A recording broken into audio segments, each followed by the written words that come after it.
Yes, I mean, if you talk about, you see, it's a very complex issues involving or having and many factors affect it. Now, if you talk about like, okay, the difference between Beijing and Shanghai, now there is going to be a difference because Shanghai has been a very global city even before globalization started.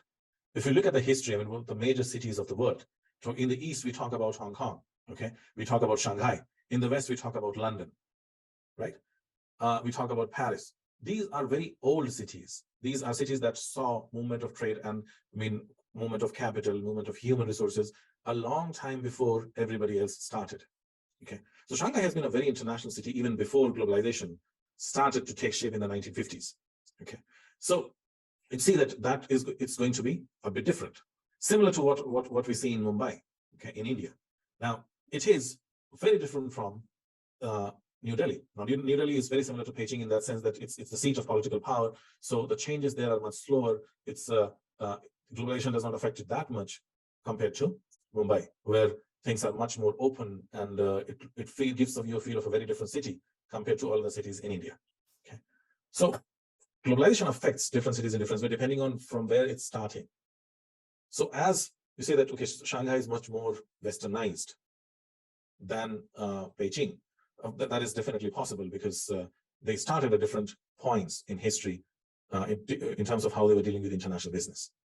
So their development is totally different. I mean, the way people look at it is very different. But at the same time, we cannot always say that it's because of globalization, because if you look at many countries in the world where you see, if you go to, for instance, Paris. Now, Paris has seen globalization a long time before many other cities. And it still preserves its culture to the extent that it is sometimes painful for foreigners if you go there. Now, for instance, I mean, most European countries do that. They still use their own language. They do not rely too much on English. Okay, it's not that they don't learn English. Most people can speak English, but they choose not to. So that is one of the oppositions that we see. I mean, when it comes to business, when it comes to dealing with other countries, they use English. But within the country, you'd find that the use of English in daily life is extremely limited. So that is one of the ways to reduce the effect, the cultural, you can say the cultural change that globalization brings. It's an effort to like reduce that impact. So some countries are doing actively doing that to make sure that that doesn't happen.